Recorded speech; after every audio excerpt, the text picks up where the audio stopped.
नमस्कार, आप देख रहे हैं न्यूज़ बाजार चैनल। मैं हूं श्वेता और आज हमारे साथ जो मेहमान जुड़े हुए हैं वो इंडिपेंडेंट हैं और वो इंडिपेंडेंट ही चुनाव लड़ेंगे। तो आइए जानते हैं कि वो कैसे इंडिपेंडेंट होकर चुनाव लड़ेंगे और जीतेंगे। नमस्कार जी। नमस्कार जी, बहुत बहुत धन्यवाद आपका। तो आप ये बताइए हमारी जनता को कि आप बिना किसी पार्टी से जुड़े कैसे चुनाव जीत सकते हैं। मैडम जी, ये आप पुराना इतिहास पढ़िए एक बार और जान लीजिए कि ये किसने कहा कि पार्टी का होना ही ज़रूरी है चुनाव जीतने के लिए। आप निर्दलीय भी चुनाव जीत सकते हैं अगर लोग आपको प्यार देंगे। चुनाव पार्टी का नहीं, चुनाव वोटों का होता है। अगर वोट हमें अच्छा मानेंगे, जैसे वोटर जो लोग हमें अच्छा चुनेंगे और मानेंगे वो चुनेंगे भी हमें। और पार्टी का होना कोई पर्टिकुलर ये नहीं होता कि आप पार्टी से हो तभी आप चुनाव जीत सकते हैं। इंडिपेंडेंट तो एमपी भी बनते हैं, हम तो एमएलए का चुनाव लड़ रहे हैं। तो मैंने सुना है कि आपने जनता के लिए बहुत ज़्यादा काम किया है, जैसे कि लड़कियों की शादी कराई है और घर वगैरह बनवा के दिए हैं, बहुत सारे अच्छे काम किए। तो ये आप वोट के लिए कर रहे हैं या फिर अपने दिल की तसल्ली के लिए कर रहे हैं? ये हम मन की संतुष्टि के लिए कार्य किया हुआ है। जैसे आपने हमें बताया, और भी बहुत सारे कार्य शायद जिसको आपको पता नहीं होगा। छोटे छोटे कार्य कई तरीके के किए हैं। कोई भी व्यक्ति हमारा बीमार, क्योंकि स्वास्थ्य को लेकर मैं काफ़ी सजग हूँ।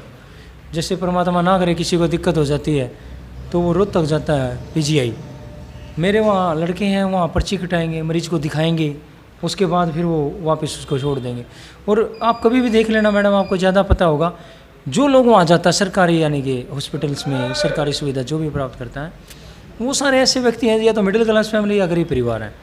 और उन परिवारों के लिए मैंने ये मदद मुहैया करा रखी है। तो जैसे कि जो सरकार ने सरकारी अस्पतालों में जो चीज़ें उनको प्रोवाइड करा रखी है वो इनफ नहीं होती है, वो ज़्यादा बीमार होते हैं जबकि उन्हें छोटे छोटे इंस्ट्रूमेंट से ही काम चलाना पड़ता है। तो इसके बारे में आप क्या कहना चाहेंगे? बिल्कुल सच है।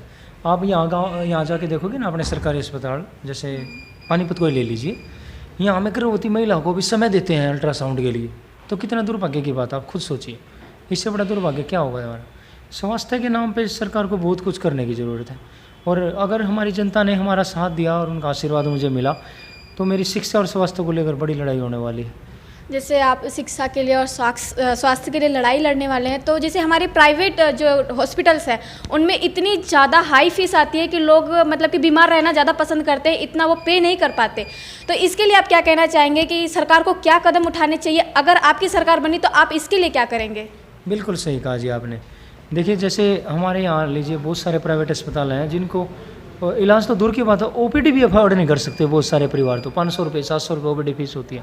सरकार को इस पर, मैं तो माननीय प्रधानमंत्री जी से भी कहूँगा, इस पर सख्त कदम उठाना चाहिए और ऐसा एक्शन लें कि सबको एक जो गरीब और मिडिल क्लास परिवार है ताकि वो भी उन हॉस्पिटल में दिखा सके खुद को।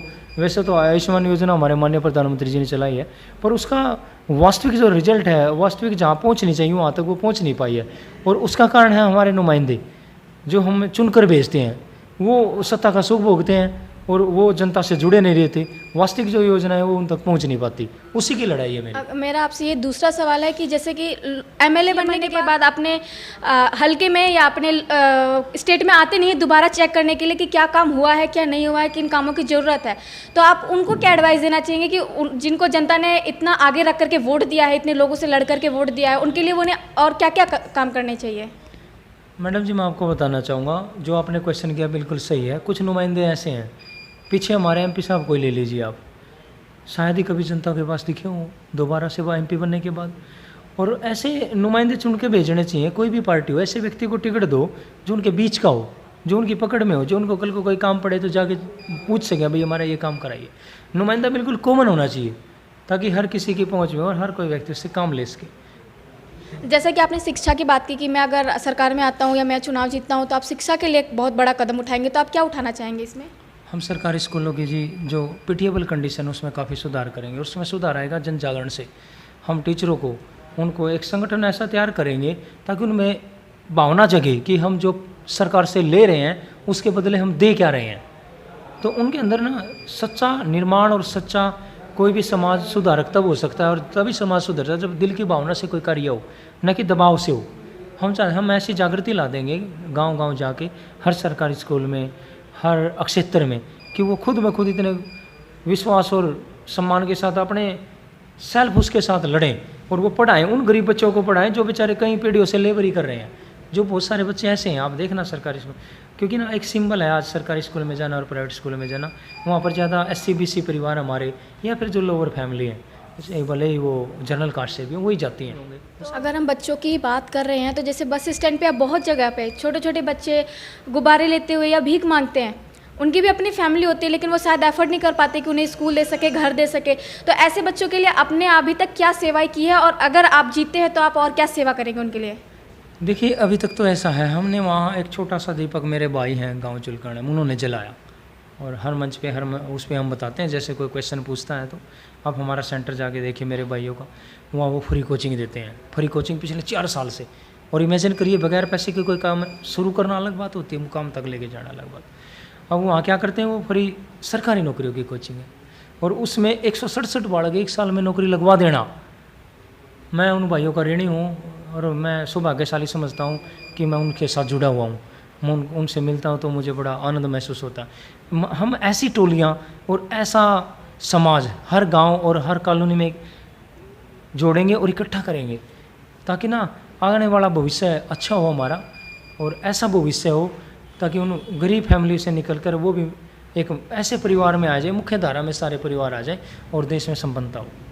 अच्छा, अगर बात की जाए लड़कियों की, जो कि इस देश की नींव होती है, माना जाता है हर एक स्टेट के, हर एक राज्य के अपने घर की लक्ष्मी होती है और नींव होती है, आज उनकी ज़िंदगी खतरे में है, तो आप उनके लिए क्या करेंगे और अभी तक आपने उनके लिए क्या क्या कार्य किए हैं? बहन जी, ये बिल्कुल आपने ठीक बताया मुझे। किसी भी घर में लड़की का पैदा होना आज भी डर का माहौल है। डर का कैसा है, अगर हमारी बहन बेटी, आप तो खुद एक महिला हो, आप लड़की हो, आपको पता होगा, आप कहीं बाहर जाते हो, मेरे हिसाब से अंधेरा होते ही फैमिली के फ़ोन आने स्टार्ट हो जाते, बेटा कहाँ हो। तो ये कैसे डर में जी रहे हैं हम? आज़ाद भारत में ऐसा नहीं होना चाहिए। हमारी भी बेटियां हैं, मेरी बहन है आपके जैसी है, तो हम क्या करेंगे, हम उस डर को निकालेंगे। अगर वो नहीं है राम राज्य की स्थापना, उसके लिए मेरी लड़ाई है। मेरे हल्के में ऐसा कोई डर का माहौल नहीं होगा। अगर हमें जनता ने आशीर्वाद दिया तो ऐसा माहौल पैदा कर देंगे कि हिम्मत नहीं हमारी बहन बेटी के साथ, मतलब आँख उठा के भी देख सके। अब हाल क्या है, अखबार में आज स्पेशल आंकड़े आएगा, आप देखना भाई रेप कितने हुए। कमाल की बात है, हमारे आज़ाद भारत में 3 साल की बच्चियाँ सुरक्षित नहीं है। तो बड़ा घिन आती है समाज की सोच पर, उन दरिंदों की सोच पर भी। तो क्या लड़कियों का जो रेप होता है उसके लिए बाहर वाले जिम्मेदार होते, घर वाले नहीं होते? देखिए घर वाले आप कैसे जिम्मेदार हो, खुद सोचिए। घर वाले मतलब मैं अपनी बच्ची को, मैं बाहर आ गया हूँ, वो माता के साथ घूमने चली गई, दोस्त थोड़ा ना है, पार्क में खेल रहे हैं, वो दोस्त नहीं है।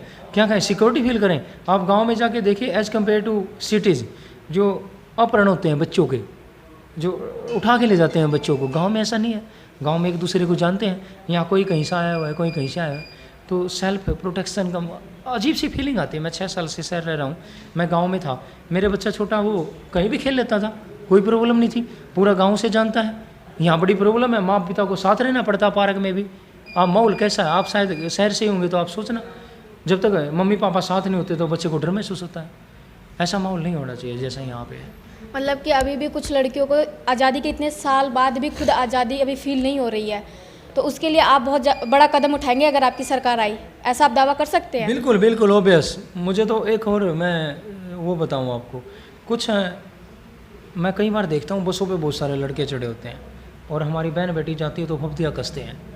अगर मेरे रडार पे हैं ये लोग, ये जो इस तरीके के संकीर्ण सोच के, जो मानसिकता के, जो घृणित मानसिकता वाले लड़के हैं, अगर मौका मिला तो मैं दिखाऊंगा आपको। अलग सा माहौल होगा बहन जी, आप महसूस करोगे हाँ कोई यहाँ स्थानीय विधायक बना है और उसको ऐसा कार्य किया। तो इस बार जो हमारे पीएम नरेंद्र मोदी जी ने इतना अच्छा कार्य किया है, 370 धारा हटा दी, आर्टिकल हुआ जो 35A था उसको हटा दिया, तो आप इससे खुश हैं? बिल्कुल जी, इससे अच्छा कार्य है आज़ाद भारत में और कोई भी नहीं हुआ है जो माननीय प्रधानमंत्री जी की, और मैं बधाई देना चाहूँगा माननीय गृह मंत्री जी को भी साथ साथ में।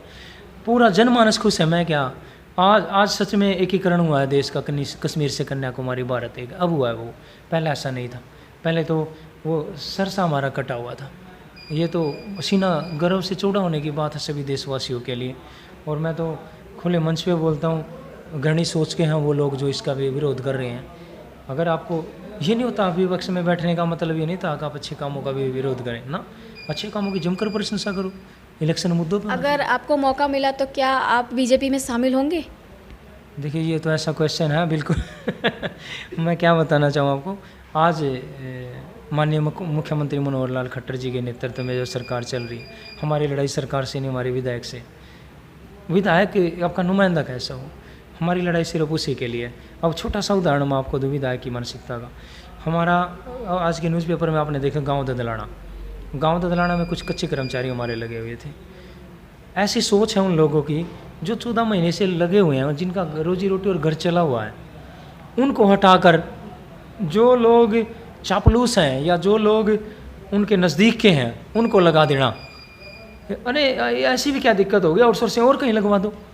मतलब जिनकी रोजी रोटी चल रही है वो बेचारे कितने दिनों से धरने पे बैठे हुए हैं। हमारी माताओं की पहले उन्हें ट्रांसफ़र की धमकी दी कि भाई आप ट्रांसफ़र कर देंगे, आपका संभाल खा जाओ। अरे 9,000 की नौकरी वाला संभाल खा जाएगा 40 किलोमीटर, फिर 40 किलोमीटर वापस आएगा। कैसे वो पोछा लगाती हैं हमारी माताएं, हमारी बहनें, और उसको ऐसा कर दे। कमाल की बात है। ये सोच, कैसी सोच से वो काम कर रहे हैं मैं कह नहीं सकता। ऐसी भी राजनीतिक सोच नहीं होनी चाहिए किसी का नुकसान पहुंचाने की। अगर आप मान लो अगर इस बार अगर आपकी सरकार नहीं आती है तो क्या आप ये जो सेवा धर्म है इसको लेकर के आगे बढ़ेंगे या फिर छोड़ देंगे?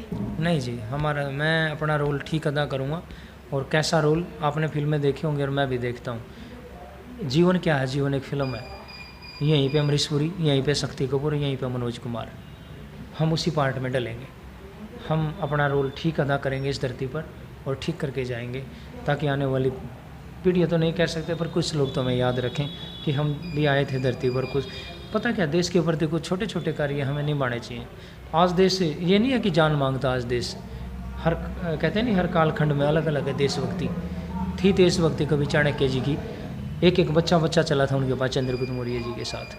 फिर कालखंड आया हमारा मुगलों का। देखिए एक छोटा सा मेवाड़ हमारा, और लड़े हमारे वीर, शिवाजी जी लड़े, महाराणा प्रताप जी लड़े, कितनी ज़बरदस्त उन्होंने देशभक्ति दिखाई। फिर महारानी लक्ष्मीबाई का नंबर आया, फिर हम आज़ाद हुए। आज़ादी के क्या मायने? आज़ादी आज तो छोटे छोटे कर्तव्य नहीं मानो आप देश के प्रति, वही आज़ादी है। आज आज़ादी ये नहीं मांगता। आज आज़ादी अपनी बहनों की इज्जत करना मांगता है। आज आज़ादी मांगता भाई जो संकीर्ण सोच के लोग हैं, जो छोटी छोटी बच्चों को शिकार बनाते हैं। आज आज़ादी के मायने हैं आप देश के प्रति छोटे से कर्तव्य नहीं मानते। मैं तो कहता हूँ गांव में रहते हुए आप पानी भी बहा रहे हो तो वो भी गलत है। आपको यूज करना 1 बाल्टी और 10 लीटर जार पानी खराब हो रहा है, तो आपके देश के प्रति कहाँ कर्तव्य निभाए हमने? उसी करते हुए। देश और दुनिया की तमाम खबरों को जानने के लिए सब्सक्राइब करें हमारे न्यूज बाजार चैनल को। साथ ही हर एक अपडेट से जुड़े रहने के लिए बेल आइकन को दबाना ना भूलें।